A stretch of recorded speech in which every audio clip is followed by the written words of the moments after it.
Bonsoir chers amis, bienvenue pour une rencontre exceptionnelle avec le professeur Mohamed Ali Amir Moïsi.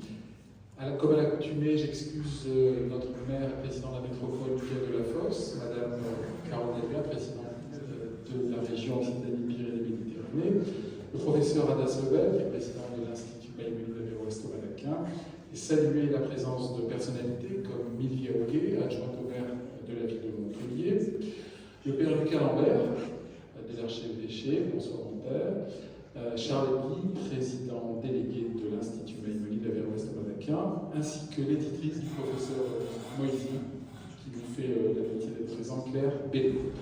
Alors après la passionnante et inédite conférence sur Arnold Schoenberg par l'historien de la musique Philippe Olivier, il y a quelques jours ici même, dans le cadre du 150e anniversaire de la naissance du célèbre compositeur, nous avons l'immense honneur et le plaisir non fin d'accueillir ce soir un savant, l'éminent universitaire, l'éminent scientifique, islamologue de renom, Mohamed Ali Amir Moïsi, professeur des universités, directeur d'études à l'EPHE, l'École pratique des hautes études, pour son ouvrage qu'il a co-dirigé, Histoire du Coran, contexte, origine, rédaction, qui est paru chez Cerf il y a 2 ans. Une fin d'année dense et qualitative, puisque dans 2 jours, nous recevrons Yvon Bertorello, qui est effectivement scénariste de bande dessinée, réalisateur de documentaires, journaliste, ancien séminariste aussi, pour une bande dessinée donc sur les justes parmi les nations, ces populations non juives qui, pendant la Seconde Guerre mondiale et la Shoah, ont opéré de leur vie, tendu la main aux juifs ostracisés, persécutés en France par les nazis et le régime de l'État français de Vichy. Avant que le 2 juillet, Julien Darmon, docteur de l'EHESS, l'École des hautes études en sciences sociales, et Jean Moutapa, directeur de la collection Spiritualité vivante chez Albin Michel, ne clôture cette année exceptionnelle avec une rencontre autour du monumental ouvrage Histoire juive de la France, qui est paru l'année dernière chez Albin Michel. Ce soir, nous recevons donc le professeur Moïsi pour une rencontre initialement prévue le 14 mai dernier. C'est tout comme Philippe Olivier, un habitué des cycles d'enseignement de l'Institut universitaire Maïmonide d'Avéro-Est au Malaquin. Il est intervenu à plusieurs reprises, nous faisant effectivement apprécier son immense érudition et sa faculté à vulgariser pour le grand public. Il est co-directeur de l'ouvrage que je vais vous montrer tout à l'heure et que le professeur va vous décrire. C'est un islamologue de notoriété mondiale, je le disais, il est professeur des universités, académicien, et il occupe la chaire de l'islamologie classique de l'École pratique des hautes études, Sorbonne, jadis tenue par de grands noms comme Louis Massignon ou Henri Corbin. Ses très nombreux travaux, 20 livres et plus de 200 articles scientifiques sont majoritairement consacrés à l'islam chiite et à l'histoire du Coran. Je rappelle que le professeur Moïsi est d'origine iranienne. L'histoire du Coran, contexte, origine, rédaction, est donc la version mise à jour et augmentée du premier volume du Coran des historiens, que le professeur est déjà venu présenter ici même, ce que le Figaro a appelé, entre guillemets, l'événement éditorial et intellectuel de l'année 2019, et ce qui a fait la une de Libération cette même année. Le Coran des historiens, dans les éditions du CERF, la version de 2019, est le fruit de 5 années de travail d'une trentaine de chercheurs de notoriété nationale et internationale sous la direction de 2 protagonistes, le professeur Amir Moïsi de l'EPHE Sorbonne et Guillaume Di de l'Université libre de Bruxelles. En 3 volumes et près de 4000 pages, l'ouvrage fait la synthèse des études scientifiques sur le Coran depuis le 19e, augmentée des recherches actuelles. Alors, lors d'une émission sur France Culture, le 5 mai dernier, sur l'islamologie, Ralef Blatcher, qui vous questionnait, que nous avons reçu à l'Institut en 2002, vous a qualifié de savantissime, entre guillemets, la suprématie des sachants, entre guillemets. Vous disiez, oui, le Coran n'est ni féministe, ni démocratique, mais l'important, c'est le regard distancié d'aujourd'hui. On doit respecter l'évolution de l'humanité, la philologie doit faire des progrès dans les sociétés musulmanes, et parmi les chantiers de recherche, je reprends certains éléments de ce dialogue, comprendre, régler, trancher les thèses radicales et l'approche passéiste des choses. Question de l'altérité, autocentrisme qui empêche de regarder l'autre dans la profondeur de l'altérité, parce que les musulmans regardent les chrétiens à travers leur propre dogme. Or, la découverte de l'autre est primordiale. Avant que de vous donner la parole, j'aimerais remercier les médias qui ont annoncé l'événement, Radio Aviva, la Gazette de Montpellier et Midi Libre. Cette manifestation est organisée en partenariat avec la librairie Soramps. Le professeur aura le plaisir de dédicacer des exemplaires de ce bel ouvrage. Vous pouvez nous retrouver sur Twitter, sur notre nouveau site internet et visionner l'ensemble de nos rencontres et conférences sur notre chaîne YouTube. Et d'ailleurs, en tête des vues, le professeur Moïsi avec 7308 vues, ni plus ni moins. Voilà, je vous remercie. Je cède tout de suite la parole au professeur Moïsi.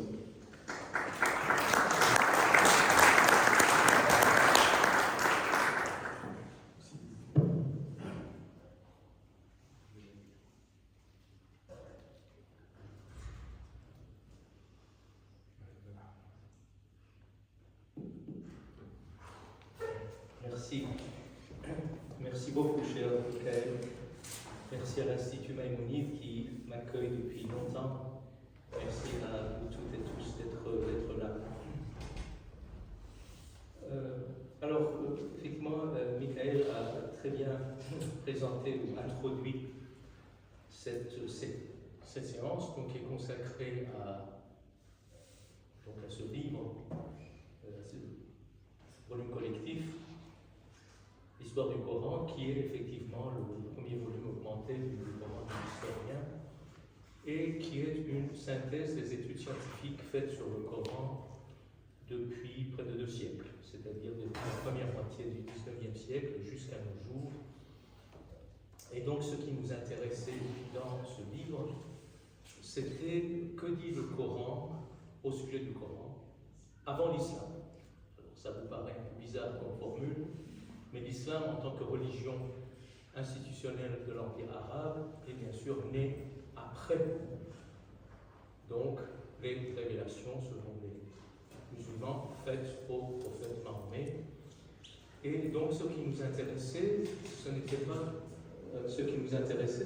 ce que disent les musulmans au sujet du Coran. Donc, près d'un siècle plus tard, avec la naissance de la tradition des interprétations, des commentaires du Coran, mais ce qu'on trouve dans le Coran, je dirais à l'état brut, et ce qui se trouve avant le Coran, et que l'on trouve reflété dans le Coran, donc les traditions juives, chrétiennes, judéo-chrétiennes, zoroastriennes, etc.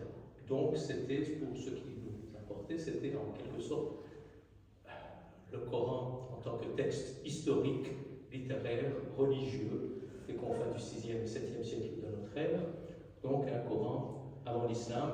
Alors bien sûr, je m'étais intéressé à ce que disent les musulmans au sujet du Coran dans un autre ouvrage collectif que j'avais publié en 2007 et qui s'appelle le Dictionnaire du Coran. Là, on s'était intéressé à ce que disent les musulmans dans leur diversité au sujet du Coran. Ce n'est pas l'objet de ce dernier. Donc, alors bien sûr, c'était un travail de 5 années d'une trentaine de personnes à travers le monde. Et donc, ce que nous disons dans ce livre renouvelle complètement le paysage, parce que nous ne sommes pas les premiers, nous venons après beaucoup d'autres, mais nous avons essayé de rendre accessibles les résultats de ces 2 siècles de recherche. Donc, le paysage que nous avons de l'Arabie à cette époque-là et du contexte qui a vu naître le Coran est tout à fait renouvelé. Jean, je vais vous en parler, bien sûr. Alors, quelles sont les conclusions, les résultats de ce livre? Il y en a pas mal, mais il y a également beaucoup de zones d'ombre qui restent des zones d'ombre, des points d'interrogation. Mais je vais vous parler peut-être de quelques résultats qui paraissent maintenant acquis et qui justement nous permettent d'ouvrir de nouvelles pistes de recherche extrêmement passionnantes. Donc l'enquête historique et philologique, c'est-à-dire scientifique sur le Coran, commence dès la première moitié du XIXe siècle et continue jusqu'à nos jours avec deux, disons, tournants importants dans les années 1970 et puis dans les années 2000, je ne reviendrai pas là-dessus, mais qui ont été une véritable révolution dans l'étude des débuts de l'islam et du Coran. Et donc, ce qui a véritablement déclenché, je dirais, la recherche sur le Coran, c'est que les orientalistes et les historiens se sont rendus compte que le Coran est un texte problématique. C'est un texte où l'on trouve beaucoup de thèmes bibliques, en quelque sorte, c'est-à-dire aussi bien venant de la Torah que des évangiles, la Bible juive et la Bible chrétienne, mais en même temps, ce sont des histoires différentes, ce sont des thèmes différents. Et puis, deux problématiques majeures, c'est que les historiens se demandaient pourquoi ce livre est si décousu. C'est si fragmentaire. Je pense peut-être parmi vous qui ont feuilleté le Coran s'en rendent compte des premières pages qu'on lit. Il n'y a pas véritablement de logique narrative. On passe d'un thème à l'autre. Sur une même page, vous avez 5 thèmes différents. Une même histoire est, on dirait, coupée en morceaux. Les morceaux sont dispersés dans les différents endroits du Coran. Pourquoi? Autre question, c'est que, qui a abouti à une sorte d'adage, le Coran est un texte sans contexte. C'est-à-dire, le Coran ne parle pas de Mahomet, pratiquement jamais, ni de ses contemporains. Le Coran appartient à une tradition textuelle, il le dit lui-même, c'est-à-dire les écritures saintes des Juifs et des chrétiens. Mais dans les Écritures, quand vous regardez par exemple le livre de la Bible juive ou les Évangiles, vous avez donc des hommes, vous avez leur entourage, leur famille, leurs amis, leurs fidèles, leurs ennemis, vous avez des histoires. Ce sont des livres qui nous racontent des histoires qui ont un début, un milieu et une fin. Ce n'est absolument pas le cas du Coran.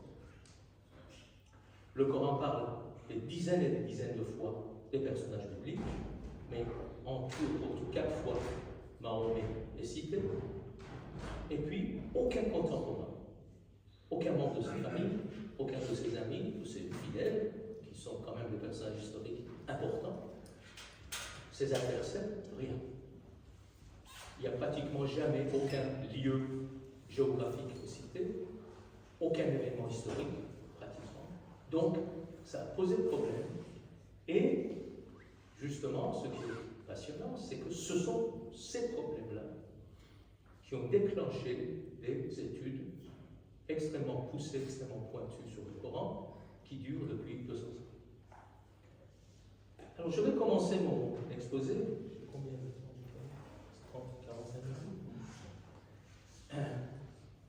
Par vous dire que déjà avant les orientalistes, le Coran posait problème aux musulmans eux-mêmes.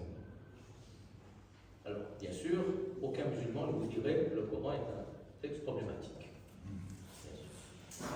C'est la parole de Dieu, révélée dans un arabe clair, etc. On comprend tout. Ce n'est pas le cas. Si on a l'impression de comprendre le Coran, c'est parce que on a intégré la tradition interprétative qui nous dit que ce passage du Coran signifie ceci ou cela, mais quand on regarde le texte de près, on voit que le texte ne dit pas ceci ou cela. Et puis, quand il y a des données objectives qui nous montrent que pendant plusieurs siècles, le Coran posait problème aux musulmans. Je vais aborder le problème par ce que les musulmans ont appelé les sciences coraniques. Les sciences coraniques, ce sont des sciences que les savants musulmans ont mis sur pied pour justement comprendre les problèmes posés par le Coran. Il y en a plusieurs. Une première, justement, la composition du Coran. Naz al-Quran, en arabe, la composition du Coran. Donc, dans les polémiques que les savants musulmans avaient, surtout avec les savants appartenant à des peuples conquis, c'est-à-dire les savants juifs, les savants chrétiens, les savants manichéens, les savants bouddhistes, les savants zoroastriens, etc., Donc ces savants des peuples conquis leur disaient, mais pourquoi votre texte est comme ça? On ne comprend rien du tout. On passe d'un thème à l'autre, on passe d'un homme à l'autre, d'un prophète à l'autre, mais tout est décousu, tout est fragmentaire, et les musulmans étaient embarrassés pour leur apporter une réponse satisfaisante. Donc ils ont mis sur pied une science qui s'appelle la composition du Coran, qui donne naissance à un genre littéraire qui essaye justement de répondre à cette question de cette absence de style, absence de cohérence dans le Coran. Alors quand on regarde les ouvrages, les livres qui appartiennent à ce genre littéraire, on voit que les différents auteurs apportent des réponses complètement différentes, les unes des autres, pour expliquer ce style décousu, fragmentaire du Coran. Qu'est-ce qu'on peut en déduire? C'est que ces savants ne savent pas pourquoi le Coran est comme ça. Ils apportent des réponses extrêmement contradictoires. Donc, le Coran posait problème. Autre problème, la chronologie de la révélation. C'est-à-dire l'ordre chronologique dans lequel, selon les musulmans, les versets, les sourates ont été révélés au prophète Mahomet. Les musulmans le disent eux-mêmes, le Coran que l'on connaît a complètement chamboulé l'ordre chronologique. On a opté pour un ordonnancement tout à fait bizarre, c'est-à-dire les sourates les plus longues au début, plus on avance, les sourates deviennent plus courtes, et donc pour aboutir à les sourates des chapitres finaux. Donc au début, nous avons des sourates, des chapitres qui, dans la forme imprimée, font 40-50 pages. Nous arrivons à la fin à des sourates qui font 3 lignes. Alors pourquoi cet ordre? On en sait rien. Même les musulmans ne savent pas pourquoi. En plus, on a divisé les chapitres selon la division traditionnelle de la vie du prophète, la période mécoise et la période médinoise. Donc nous avons des sourates mécoises et des sourates médinoises, mais à l'intérieur des sourates mécoises, nous avons des versets médinois, et à l'intérieur des sourates médinoises, nous avons des versets mécois. Donc tout est mécois. Et donc, si vous voulez, donc, les musulmans, les savants musulmans, ont essayé de rétablir l'ordre chronologique pour comprendre la logique de la révélation. Et nous avons, tout le long des premiers siècles de l'islam, 3 listes chronologiques des sourates et des versets coraniques dressés par 3 grands savants de l'islam. Je parle en ère chrétienne, au 8e, 9e siècle, au 12e, 13e, 14e, 15e siècle. 3 savants différents. Et nous avons 3 listes complètement différentes qui n'ont rien à voir les unes avec les autres. Liste de sourates. Qu'est-ce que ça veut dire? C'est-à-dire que très tôt, dès une époque très ancienne, les savants musulmans ont complètement perdu l'ordre chronologique de la révélation. Ils ne savaient pas quel est l'ordre chronologique de la révélation. C'est-à-dire que le Coran posait problème. Autre science coranique, les circonstances de la révélation. Asbab al-nuzul en arabe. Donc les savants musulmans ont essayé justement d'avoir une vision historique des choses, selon leur conception de l'histoire, c'est-à-dire de déterminer dans quelles circonstances tel ou tel verset, tel ou tel ensemble de versets, telle ou telle sourate ont été révélés à Mahomet. Donc, a vu le jour, là aussi, un genre littéraire, qu'on appelle le genre des circonstances de la révélation, et là aussi, les différents auteurs appartenant à ce genre littéraire apportent, parfois pour un même verset, jusqu'à 15 circonstances différentes. C'est-à-dire qu'il y a une grande divergence entre les différents savants pour parler des circonstances de la révélation d'un même verset. Ça veut dire que ces savants ne connaissaient pas les circonstances de la révélation des versets. Le grand commentateur du Coran Tabari, qui écrit au Xe siècle, a l'honnêteté intellectuelle dans ce commentaire, donc il donne tel ou tel verset, et pour chaque verset, il dit un tel donne telle circonstance, un autre telle autre circonstance. Et ça va jusqu'à 14 ou 15. Et parfois, il termine par dire Wallahu a'lam, Dieu est le plus savant. C'est-à-dire, je n'en sais rien. Enfin, mais j'arrête mes exemples là. La littérature, le genre littéraire de l'abrogation, de l'abrogeant et de l'abrogé, un certain mansour, qu'est-ce que ça veut dire? C'est-à-dire que dans le Coran, bon, dans d'autres textes religieux, il y a des contradictions. Il y a des contradictions. Par exemple, le vin. Le vin, nous avons 3 positions différentes. Breuvage paradisiaque, boisson que l'on ne doit pas boire au temps de la prière, c'est-à-dire qu'on peut en boire en dehors des temps de la prière, et puis breuvage diabolique, absolument interdit et illicite. Nous avons 3 positions. Laquelle adopter? Autre contradiction, l'attitude du Coran à l'égard de ce qu'il appelle les gens du livre, c'est-à-dire les juifs et les chrétiens. Nous avons des versets extrêmement élogieux à l'égard de ces monothéistes. Donc d'abord l'islam, le peuple juif est appelé à 3 reprises le peuple élu de Dieu. Les chrétiens, et en particulier les moines chrétiens, sont appelés les gens les plus aimés de Dieu. Donc nous avons des versets élogieux, extrêmement admiratifs, et puis nous avons les fameux versets du sabre de la sourate 9. En gros, vous leur demandez de se convertir, s'ils ne le font pas, vous les tuez. Parce que ce sont des gens donc, incroyants et les ennemis de Dieu. Donc, quelle position adopter à l'égard des gens de Dieu? Donc nous avons, et là, je ne dis que 2 contradictions, il y en a beaucoup. Donc là aussi, les musulmans étaient embarrassés, et ils ont mis sur pied une théorie, la théorie de l'abrogation, c'est-à-dire que les versets les plus récents abrogent les versets les plus anciens qui sont en contradiction avec ces versets-là. Mais d'abord, beaucoup de musulmans n'étaient pas d'accord avec cette théorie. Ils disaient, mais qu'est-ce que c'est que ce Dieu qui change des décisions, hein, selon le temps, selon les circonstances?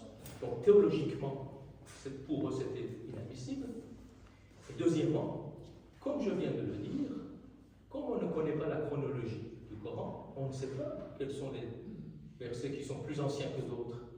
Donc, quels sont les versets récents qui abrogent, qui annulent les versets les plus anciens, puisque nous n'avons pas la chronologie. Donc, énormément de divergences, énormément de débats, et ça se voit, ces divergences-là, dans ce genre littéraire de l'abrogation. Quand vous regardez les ouvrages appartenant à ce genre, là aussi, selon les auteurs, le nombre des versets abrogeants et abrogés varie, tenez-vous bien, entre 3 et 400. 3 et 400, ça veut dire, pour un auteur, il y a 3 contradictions dans le Coran, donc 3 versets qui viennent abroger 3 autres, pour un autre il y en a 10, pour un autre 20, et ça va jusqu'à 400. Donc, c'est-à-dire qu'il y avait des divergences sur la perception même de la contradiction et des divergences sur comment expliquer et résoudre ces contradictions. Donc le Coran était problématique. Donc vous voyez que là aussi ce sont des choses que les musulmans eux-mêmes oublient, c'est-à-dire des débats qui ont duré des siècles pendant les musulmans sur ce livre, n'est-ce pas, qui maintenant est devenu un document indiscutable, n'est-ce pas, si vous voulez discuter le livre, c'est presque quelque chose qui porte atteinte à la divinité, donc il ne faut pas discuter le Coran. Non. Pendant plusieurs siècles, il y avait des débats extrêmement intenses entre les musulmans au sujet du Coran. Alors pourquoi ces problèmes? Pourquoi je vais faire une sorte d'histoire à rebours de la rédaction du Coran? Mais nous sommes toujours dans les problématiques du livre dont on parle, on en discute dans ce livre. J'essaie de vous en faire une sorte de synthèse pour vous donner quelques résultats de ces enquêtes.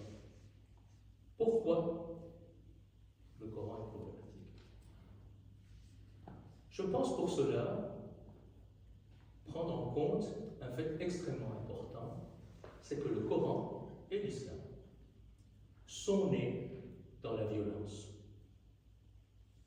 dans des violences civiles, dans des guerres entre les musulmans eux-mêmes.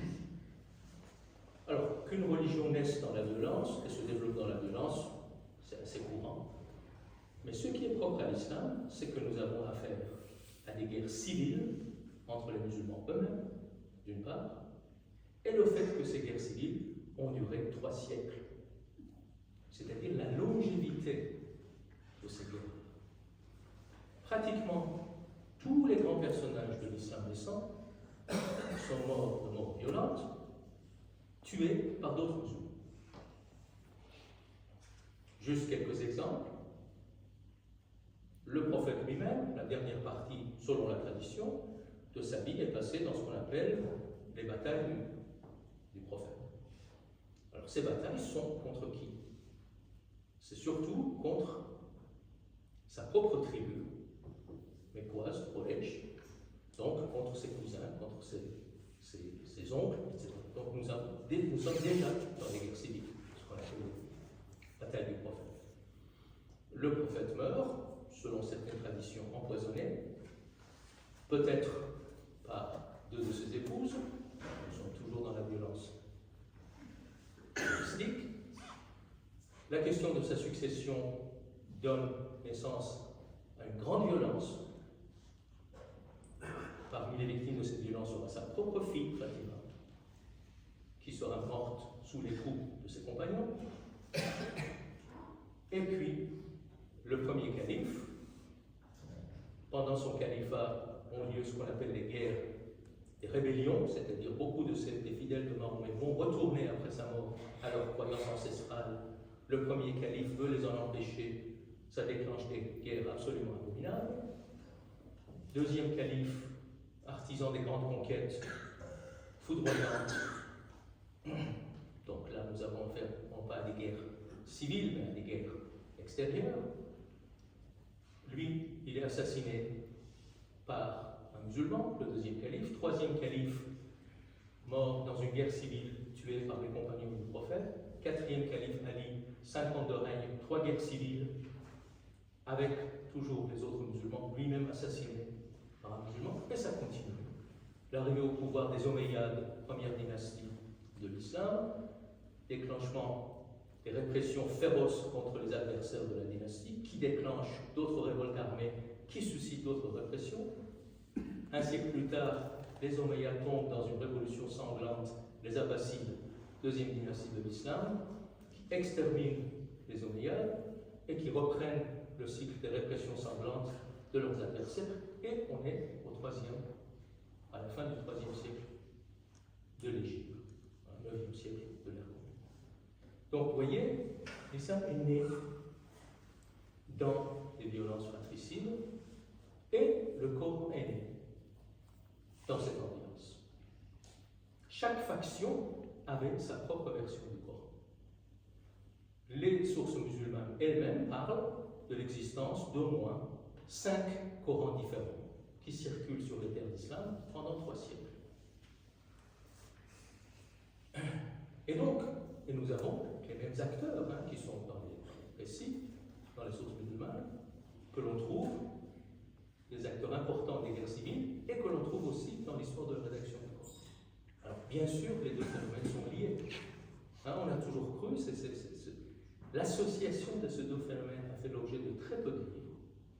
Parce qu'on croyait que ces gens-là se massacrent pendant la journée, et le soir, ils arrivent sur leur bureau, ils essaient de rédiger le Coran, de mettre à écrit le Coran tranquillement. Non, ça ne se passe pas comme ça. Ces violences se reflètent dans le Coran, et ces divergences se reflètent dans le Coran. Mais les choses ne se terminent pas là. Pourquoi ces guerres civiles? Et pourquoi ces musulmans se massacrent, s'étripent pendant plusieurs siècles? Ils appartiennent tous à une même religion, ils se disent tous fidèles à Mahomet et à son message. Donc, qu'est-ce qui fait qu'il y a cette violence fratricide qui dure si longtemps et qui commence dès la vie même du prophète?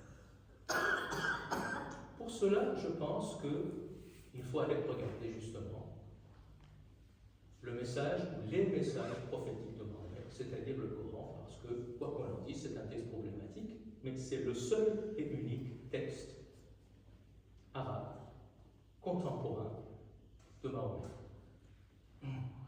À un moment donné, il y a eu des thèses qui ont mis en doute l'existence historique de Mahomet, le fait que bon, le Coran n'est pas de lui, mais maintenant on sait que ce sont des thèses qui ne sont plus soutenables. Donc, Mahomet existait véritablement, puisque les sources juives, chrétiennes, en syriaque et d'autres langues parlent de lui en tant qu'un prophète arabe et parlent de son livre. Donc là, si vous voulez, ce sont des thèses qui ne sont plus soutenables. Alors, quand on regarde les messages de Mahomet, et en particulier la couche ancienne, c'est-à-dire que les savants ont pu établir quand même une sorte de chronologie du Coran, nous savons que justement les sourates très courtes de la fin du Coran, à quelques exceptions près, 30 ou 35 dernières sourates du Coran, c'est ce qu'on appelle l'apocalyptique coranique.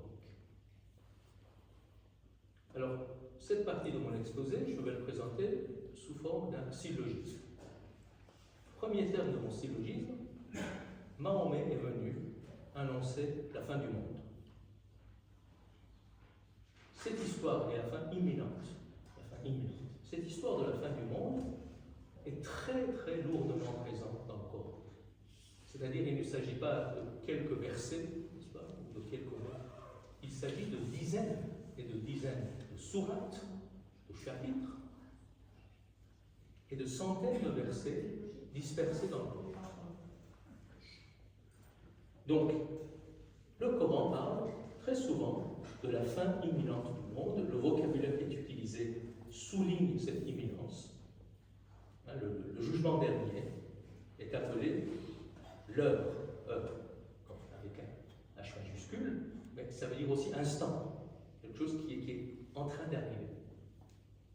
Et les mots qui signifient justement cette notion de quelque chose qui est en train d'arriver, d'imminence, sont extrêmement nombreux dans le Coran pour désigner justement le jugement dernier et l'arrivée de la colère de Dieu. Donc le Coran parle très lourdement de la fin du monde.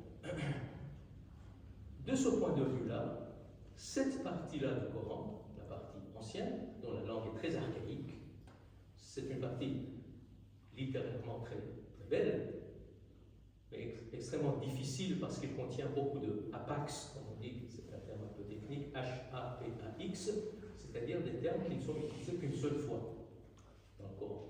Donc c'est très difficile de découvrir leur sens. Mais peu importe. Ça montre le caractère archaïque, donc très ancien, de cette partie-là du Coran. Pour beaucoup d'historiens, c'est seulement cette partie-là qui est véritablement le Coran authentique, qui remonte au temps de Mahomet lui-même. Mais ça, c'est une autre question. Donc cette partie-là du Coran appartient véritablement à son temps et à son lieu. À son temps, c'est-à-dire 6e, 7e siècle de notre ère, son lieu, c'est-à-dire cette immense région que nous appelons maintenant le Proche et le Moyen-Orient. À cette époque et dans cette région, tout le monde pense que c'est la fin du monde. La fin du monde est proche. Nous avons, contemporains du Coran, 2 apocalypses juives, en hébreu, qui disent la même chose, contemporains du Coran. Nous avons 2 apocalypses zoroastriennes en moyen perse, en Pélévi, qui disent la même chose. Et surtout, nous avons des dizaines d'apocalypses chrétiennes, surtout de langue syriaque, mais aussi en grec, autre langue du christianisme, et surtout en syriaque, qui disent la fin du temps est proche.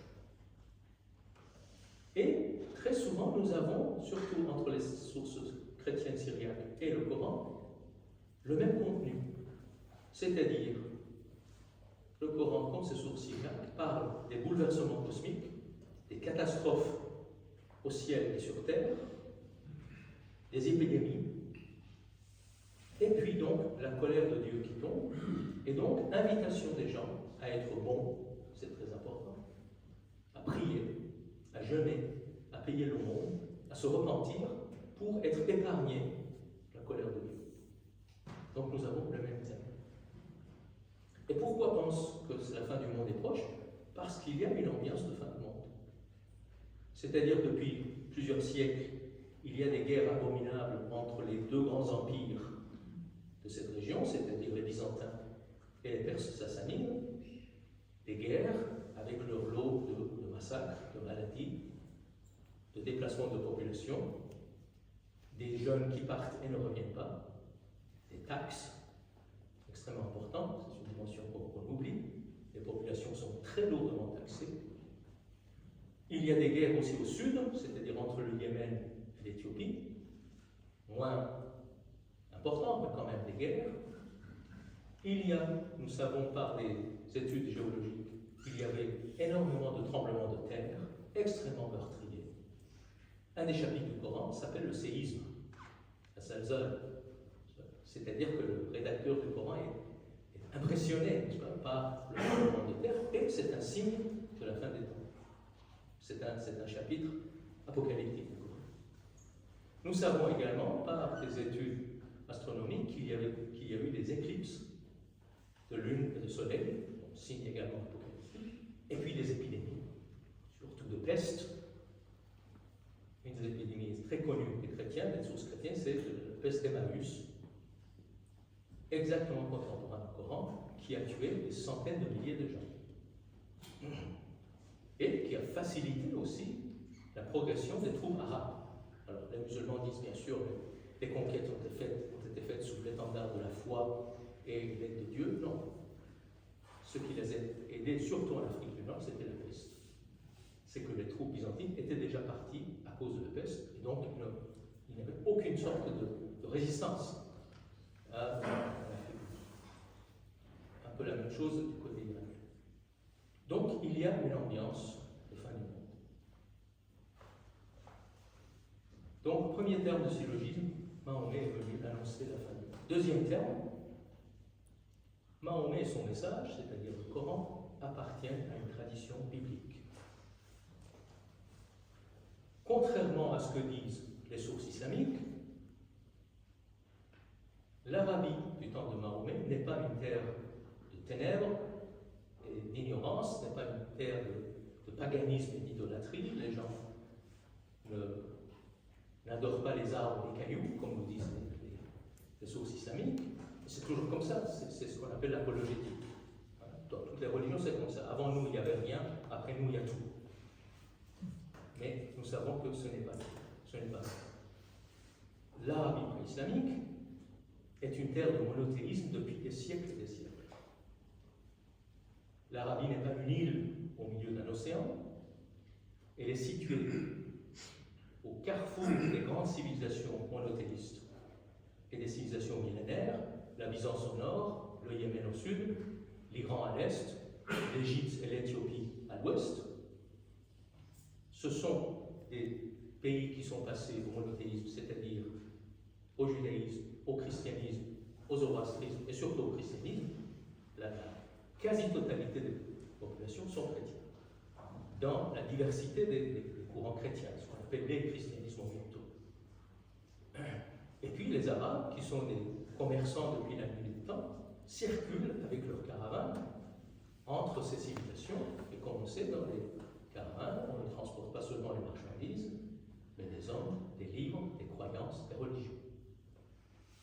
C'est ce qui nous montre les fouilles archéologiques, un chapitre archéologique très important du Coran des historiens, ou de l'histoire du Coran, ce sont les fouilles archéologiques en Arabie depuis les années 80, qui nous montrent complètement ce passé, surtout juif et chrétien de l'Arabie, jusqu'au temps de Mahomet. Et puis, la preuve la plus évidente, c'est le Coran lui-même. C'est-à-dire à côté de quelques rares passages sur l'Arabie païenne, vraiment très rares, sur quelques idoles de l'Arabie païenne, sur 2 prophètes arabes non bibliques, Houd et Saleh, chaque page du Coran est remplie de données bibliques. Chaque page. D'abord les figures bibliques, d'Adam et d'Ève jusqu'à Jésus, Marie, Jean-Baptiste, en passant par Noé, Jonas, Job, Salomon, David, Moïse, Abraham, deux figures extrêmement centrales du Coran, Abraham et Moïse, et Jésus. Donc les figures bibliques sont omniprésentes. Ces figures, comme je vous ai dit, Mahomet est cité 4 fois. Ces figures sont citées des centaines de fois. Des centaines. Peu de gens savent que le Coran parle plus de Marie que les 4 évangiles synoptiques ensemble. Il y a un chapitre qui s'appelle Marie. Tout un chapitre. Regardez un peu plus attentivement ce que disent les évangiles synoptiques sur Marie. Ça ne dépasse pas une page.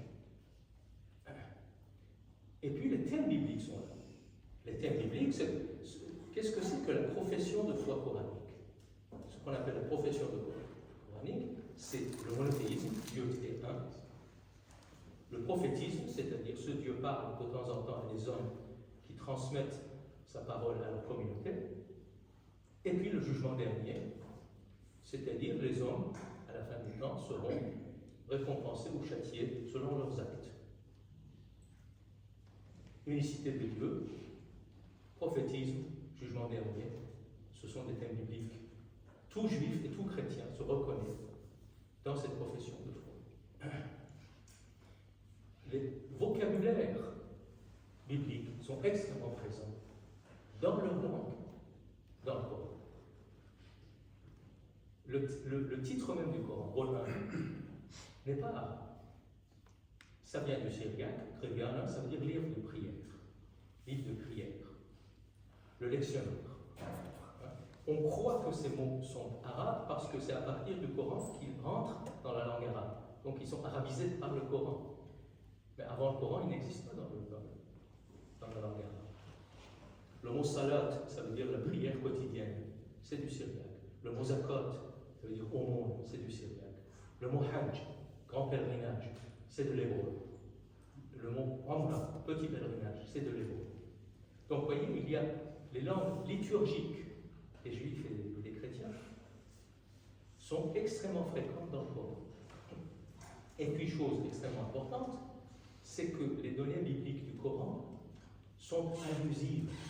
Allusives.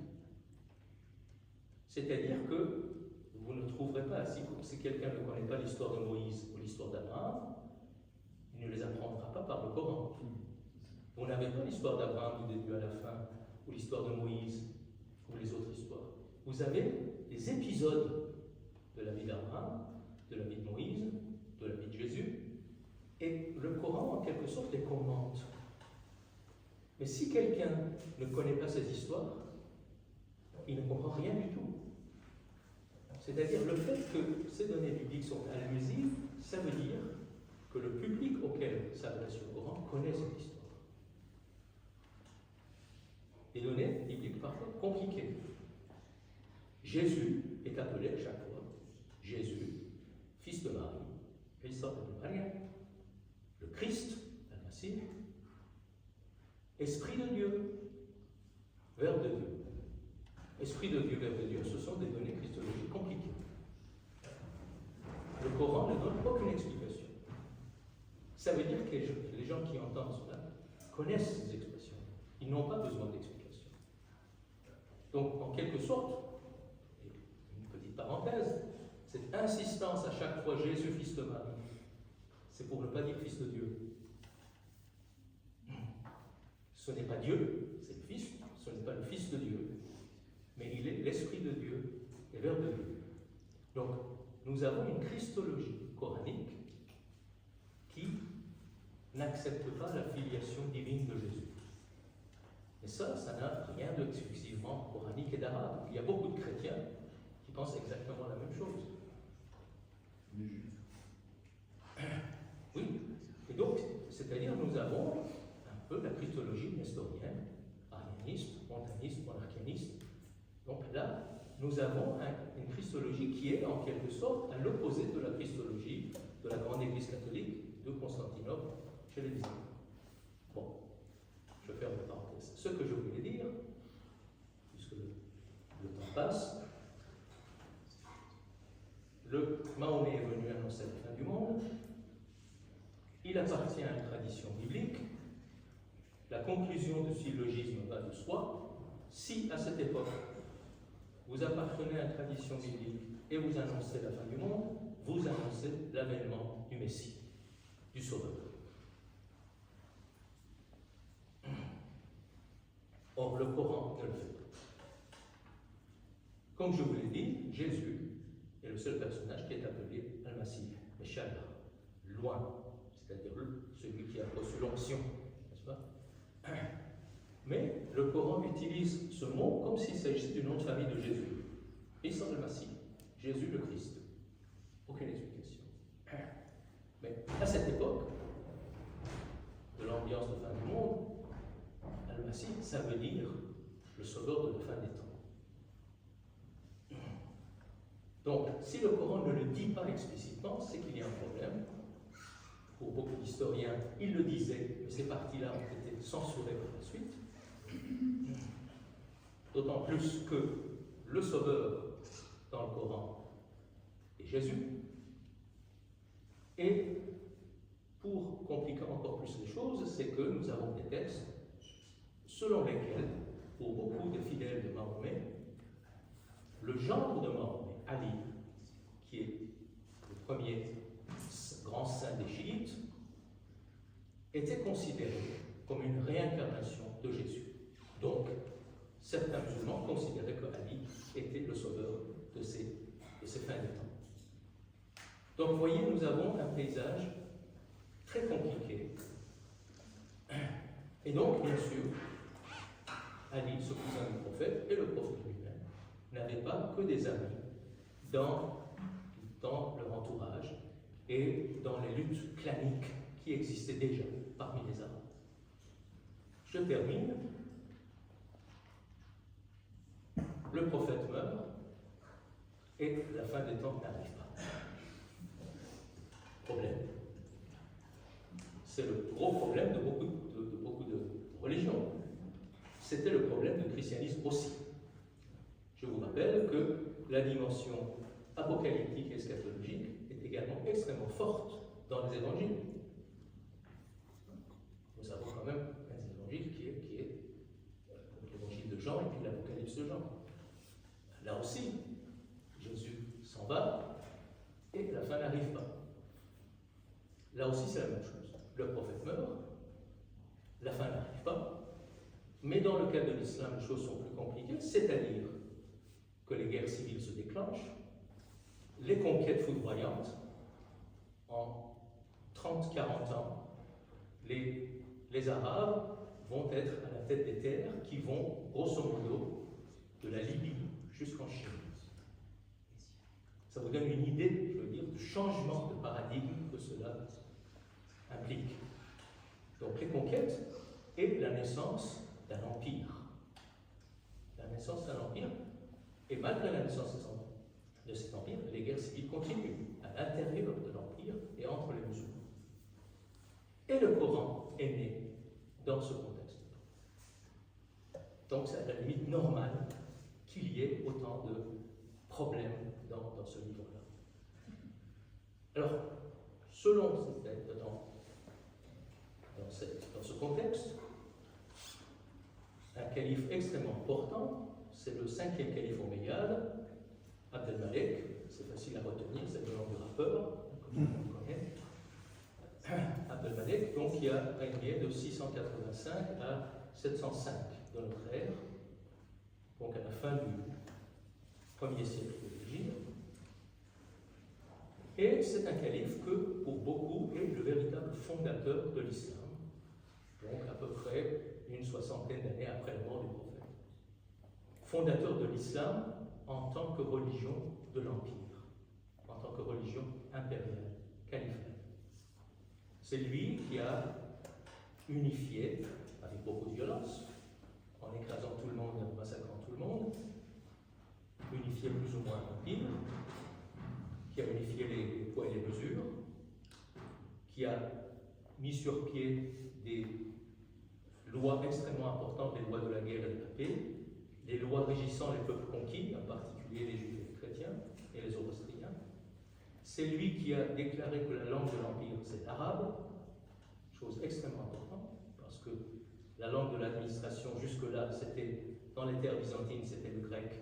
Dans les terres iraniennes, c'était le moyen-perse. C'est lui qui impose l'arabe. C'est lui qui arabise, en quelque sorte, cette religion et cet empire. C'est lui qui déclare que les deux villes saintes de l'islam, ce sont la Mecque et Médine. Jusque-là, c'était Jérusalem.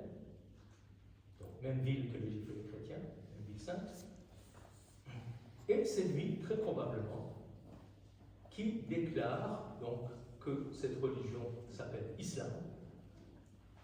Le mot Islam apparaît dans le Coran, mais pas en tant que nom propre d'une religion. D'ailleurs, le Coran le dit très explicitement, c'est le nom de la religion d'Abraham, donc bien avant Mahomet, c'est le nom de la religion de soumission universelle à Dieu. Abd al-Malek en fait le nom propre de cette religion. Et puis, donc, pour lui, si on veut prendre au sérieux l'Empire doit avoir sa propre religion, son propre prophète, c'est lui qui promeut l'image de Mahomet, où pour la première fois le nom apparaît sur le dôme du rocher, Jérusalem, visible de kilomètres, plus loin, et l'Empire doit avoir son écriture. C'est lui qui publie, c'est-à-dire en public, la version officielle du Coran. Mais l'Empire omeyyade a beaucoup d'ennemis. Tout le monde n'accepte pas cette version-là du Coran. On a l'impression que Abd al-Malek, qui a cherché à unifier l'Empire, a également cherché à unifier le texte coranique, c'est-à-dire qu'il a fait une sorte de mélange des différentes versions du Coran qui existaient entre les différentes factions pour en faire un livre. Donc ça lui a donné cet aspect décousu et fragmentaire, peut-être en enlevant, en supprimant là-dedans le nom des contemporains du prophète. Peut-être dans la version originelle, il y avait le nom des amis du prophète et de ses ennemis. Et il se trouve que ces ennemis sont au pouvoir maintenant, c'est-à-dire les Omeyyades, les ennemis traditionnels de la famille du prophète. Donc, tout cela, peut-être, explique en quelque sorte l'aspect très problématique du Coran et cette évolution de cette religion, qui est d'abord une religion biblique, très proche du judaïsme démocratique, vers une religion inclusive qui se considère supérieure au judaïsme et au christianisme pour des raisons éminemment politiques et de politique impériale. Je vous remercie.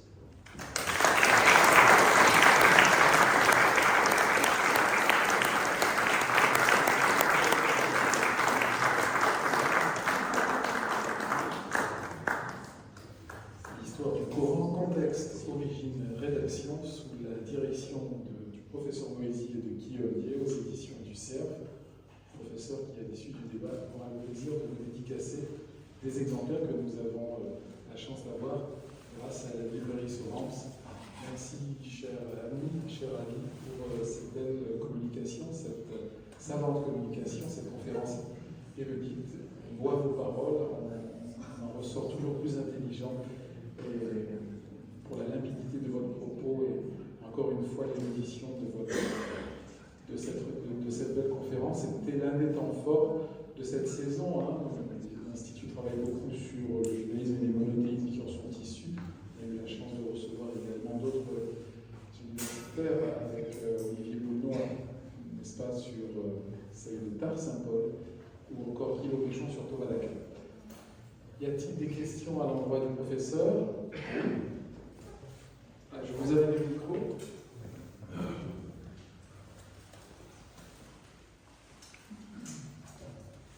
Bonsoir monsieur. J'ai une question. Évidemment, c'est peut-être pas facile de répondre en 2 minutes. Que pensez-vous des travaux de Christophe Luxemburg et d'autre part des travaux du père Édouard-Marie Gallet? Alors, effectivement, je connais assez bien les travaux de ces deux savants. Christophe Luxemburg, qui est un pseudonyme d'un savant syrien arabe chrétien, et le père Gallet. Alors, vous savez, en gros, ce que dit Luxemburg, c'est que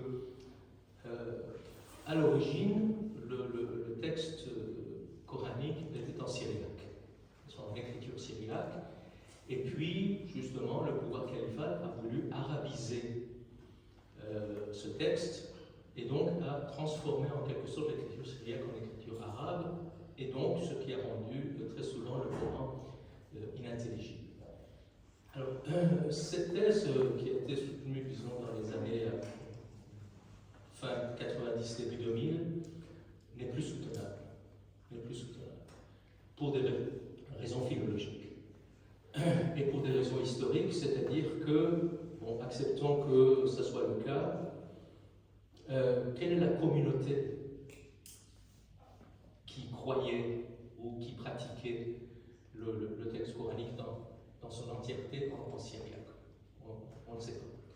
Et d'autre part, c'est-à-dire la thèse de Luxembourg doit être soutenue pour quelques termes. Comme je l'ai dit, il y a des termes syriaques, c'est absolument indéniable. Qu'il y ait des termes syriaques dans le Coran, parfois des termes extrêmement importants sur le plan liturgique, sur le plan spirituel. Mais de là à dire que tout le Coran était en syriaque, ça, non, je crois que ce n'est plus soutenable. Et ce qui rend, à mon avis, un peu problématique ces deux livres, c'est, en gros, ce sont tous les deux des grands savants et leurs livres sont vraiment des mines d'informations, là il n'y a pas. Mais il y a un aspect idéologique, quelque part. C'est-à-dire on revient à une sorte de polémique chrétienne qui a parcouru tout le Moyen-Âge, selon laquelle l'islam est une sorte de d'hérésie chrétienne, qui ne reconnaît pas sa propre identité. Et là, je crois que ce n'est pas tellement soutenable. Donc il y a cet aspect un peu idéologique, à mon avis, fragilise sur le plan méthodologique ces deux livres-là. Alors, que les christianismes et les données chrétiennes soient extrêmement importantes dans le Coran, là, c'est indéniable. Mais de là en faire une sorte d'hérésie chrétienne ou de christianisme un peu caricatural, je pense que historiquement ça ne peut pas être soutenu. Autre question? Monsieur. Oui, moi je vais poser des questions sans doute très naïves. Est-ce qu'aujourd'hui, si je vais dans une librairie, je trouverai plusieurs exemplaires du Coran ou est-ce que ce sont tous les mêmes? Première question. Et deuxième question, comment explique-t-on les différences entre les chiites, les sunnites, les wahhabites, etc. Je ne suis pas aussi cultivé sur ce sujet, mais ça m'interpelle quand même. Alors, oui, c'est-à-dire que, si vous voulez, comme je vous l'ai dit, pendant 3 siècles et demi, plusieurs Corans, d'après les sources islamiques elles-mêmes, plusieurs Corans circulaient sur le terre d'islam. Au moins 5, qui étaient différentes dans leur forme et leur contenu. Mais au IVe siècle, au bout de beaucoup de guerres civiles et beaucoup de violences, finalement, tous les musulmans vont être obligés d'accepter la version officielle califale du Coran. Donc à partir du IVe siècle de l'Égypte, c'est-à-dire 10e de notre ère, tous les musulmans, même les adversaires du califat, vont accepter la version, appelons-le la version officielle du Coran.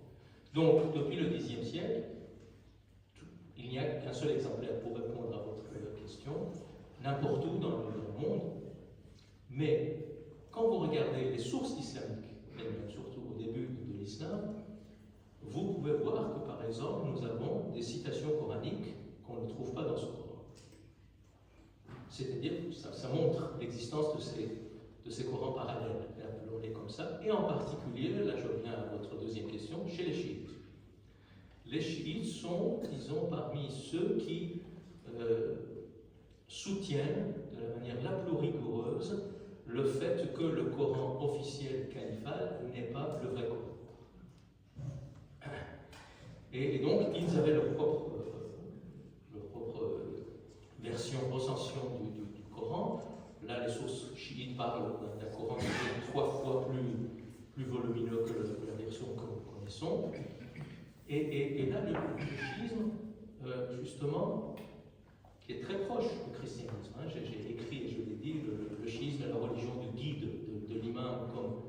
le christianisme est la religion de Christ, le chiisme, dès une époque très ancienne, développe une religion de la figure mystique du guide spirituel, qui est appelé imam, mais il faut faire attention, le titre imam dans le chiisme n'a pas la même signification que dans le sunnisme. Maintenant, l'imam est entré dans la langue française, n'importe quel chef de mosquée ou celui qui est appelé imam. Dans le chiisme, c'est un titre sacré, au même titre que le Christ. Et donc, il y a un nombre tout à fait limité de guides que le chiisme considère comme saints. Et là aussi, nous sommes assez proches de Christologie. Les guides sont appelés les paroles vivantes de Dieu, sont appelés le Coran parlant. Le Coran parlant. Donc les chiites appellent le Coran libre le guide muet, le guide silencieux. Et le guide, il l'appelle le Coran parlant. Il y a un parallélisme. Vous voyez, le Coran silencieux, le Coran parlant. Donc, vous savez, les différences entre sunnisme et chiisme sont complexes et nombreuses. Mais si je voulais dire en une seule phrase, je dirais le sunnisme est la religion de la parole de Dieu devenue libre. Le chiisme est la religion de la parole de Dieu devenue homme, dans la figure du guide.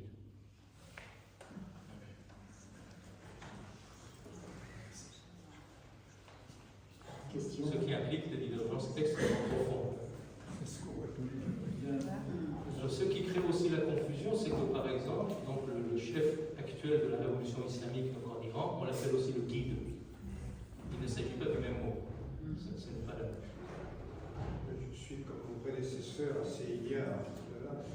Par contre, donc, à la Mecque, Mohammed était un prédicateur. À Médine, c'est devenu un chef de guerre, en gros. Et il a, de toute façon, on a mélangé ensuite les sourates faites, comme vous l'avez dit de dire, à Médine et à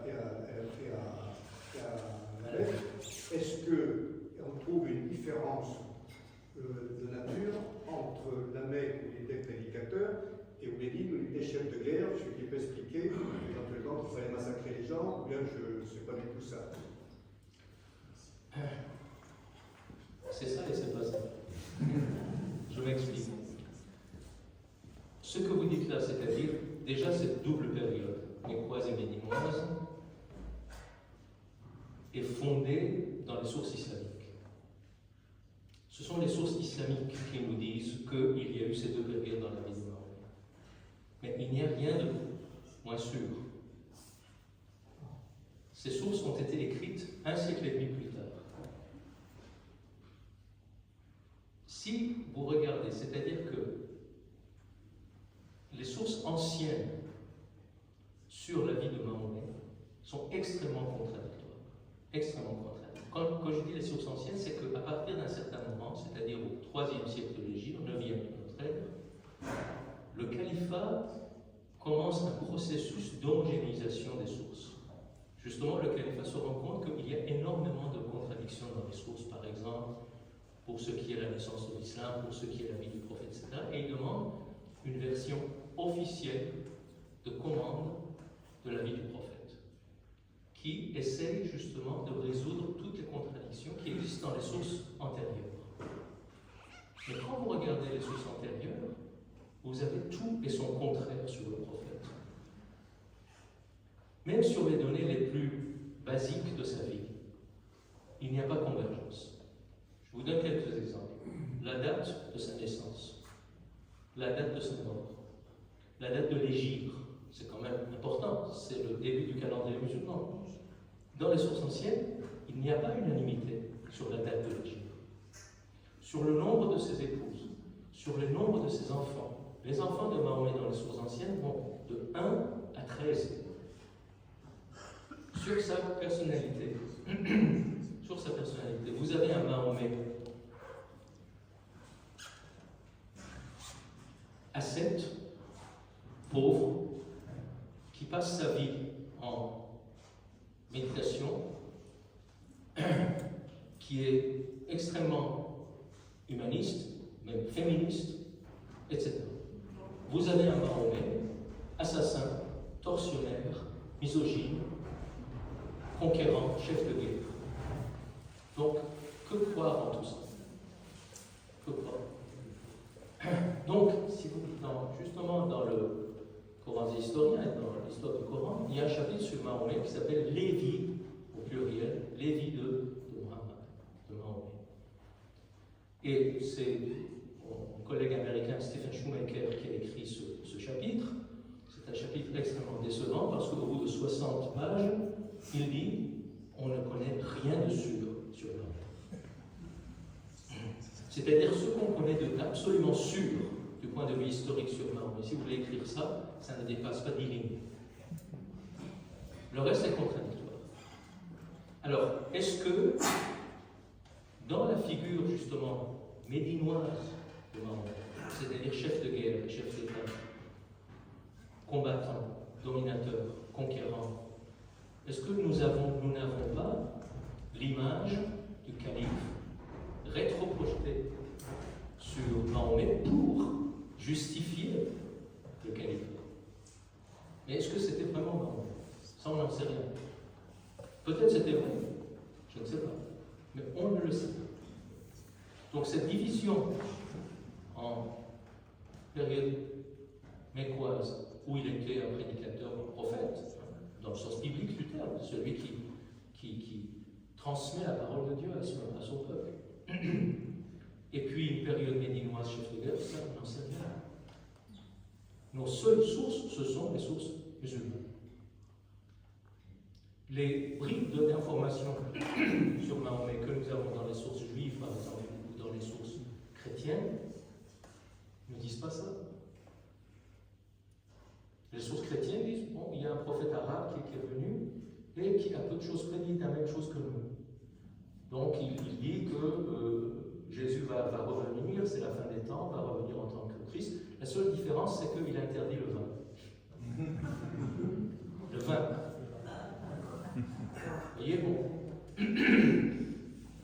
C'est important que les sources non islamiques en parlent, ça veut dire que la personne existait, n'est-ce pas? Mais en même temps, l'image que nous avons est très très fragmentaire. Mais ça nous montre qu'il s'agissait de quelqu'un qui appartenait justement à la tradition biblique. Mais sur le Mahomet historique, nous savons presque rien. Presque rien. Quels sont les manuscrits les plus anciens dont on dispose Du Coran? Oui. Les manuscrits complets de la totalité du Coran sont assez tardifs. Non, c'est important.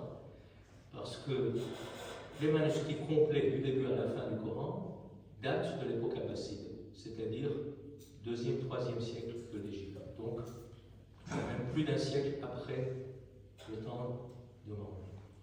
Nous avons des manuscrits plus anciens, le fameux manuscrit de Sanaa du Yémen, qu'on a découvert au faux plafond de la grande mosquée de Sanaa. Donc, nous avons des fragments du Coran plus anciens qui datent du 1er siècle, voire de quelques décennies après la mort du prophète, mais ce sont des fragments très incomplets. Donc, et qui diffèrent beaucoup de la version officielle ou bien... Qui divergent, oui. Ah, beaucoup. Oui. Justement, le fameux Coran de Sanaa, par le procédé de 44, on l'a daté. Bon, il y a des problèmes, vous savez, avec le 44, mais disons, on arrive à peu près, disons, à une quarantaine d'années après la mort du prophète. Donc, ce qui est très ancien. Mais on s'en rend compte d'une chose, c'est que, bon, d'abord, ce sont des centaines de fragments, on les a reconstruits comme un puzzle. Ça a pris 20 ans. Et puis, c'est un palimpseste. Qu'est-ce que ça veut dire? C'est-à-dire qu'il y a une copie qu'on a effacée sur le papier et qu'on a recopiée à l'autre texte. Le problème, c'est que pourquoi on a ressenti le besoin d'effacer le premier Coran pour écrire un deuxième Coran? Probablement parce que la couche inférieure était différente. Et effectivement, ce qu'on a pu reconstituer de la couche inférieure, c'est-à-dire le premier texte, présente des divergences par rapport au Coran officiel. Mais il y a d'autres manuscrits qui sont anciens, le manuscrit de Tashkent, le manuscrit de Manchester, mais qui sont très incomplets. très incomplet. Ce qui veut dire que nous n'avons pas un manuscrit très ancien de la version officielle du Coran, de la Côte. Dernière question. Merci. Comment sont reçues ces études scientifiques dans le monde musulman, dans le monde des croyants?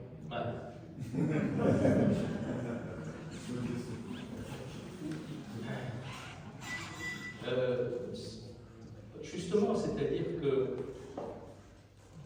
c'est un long débat. Pourquoi?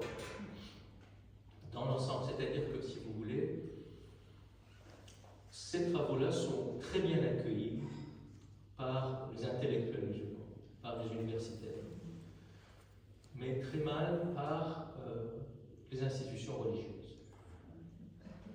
Alors, les populations, le musulman lambda ne connaît pas ce qui se publie en Occident, et malheureusement les masses suivent les institutions religieuses. Mais ce genre de publication est une véritable respiration pour les intellectuels musulmans et pour ceux qui commencent à penser qu'on ne peut pas expliquer tous les problèmes du monde musulman, et en particulier la violence et l'islam politique par l'impérialisme, par le colonialisme, par le sionisme, etc. Non, c'est-à-dire les gens disent très bien, il y a peut-être ces éléments, des éléments géopolitiques, mais il y a également un problème dans le regard que nous avons vers notre propre tradition. Ce regard doit changer. Et justement, ce genre de publication aide peut-être au changement de ce regard. Qu'est-ce que ça veut dire? Quel est ce regard? Ça n'a rien ça n'est pas un scoop, c'est le regard historique, tout simplement.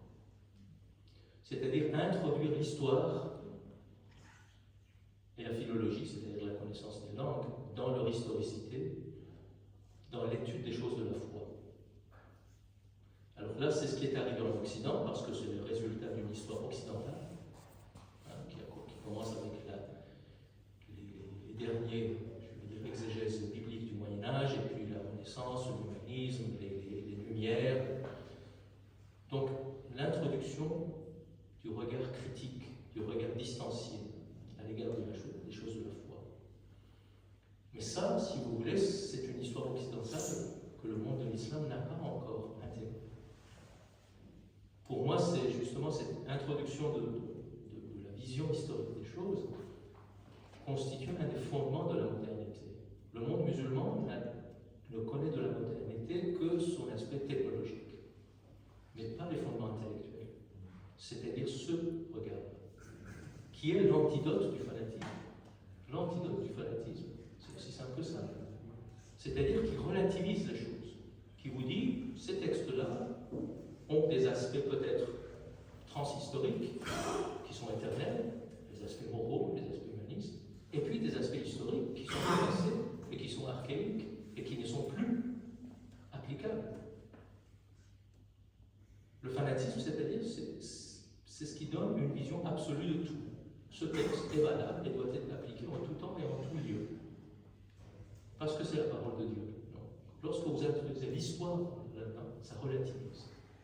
Et ça fait la part des choses essentielles et des choses accessoires. Il y a des choses essentielles, bien sûr, dans le Coran comme dans les autres écritures, qui concernent quoi, tout simplement? Deux choses dont le Coran parle très fréquemment. Très fréquemment. La bonté et la justice. Le reste, ça concerne l'histoire. Et il faut les historiciser.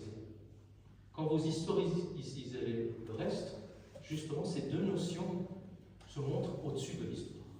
La bonté et la justice. La lettre d'esprit, lecture fidéiste accueillie par la raison, Athènes et Jérusalem. On est très heureux de vous avoir accueilli à nouveau, cher professeur. Merci, Michael. Merci à vous tous.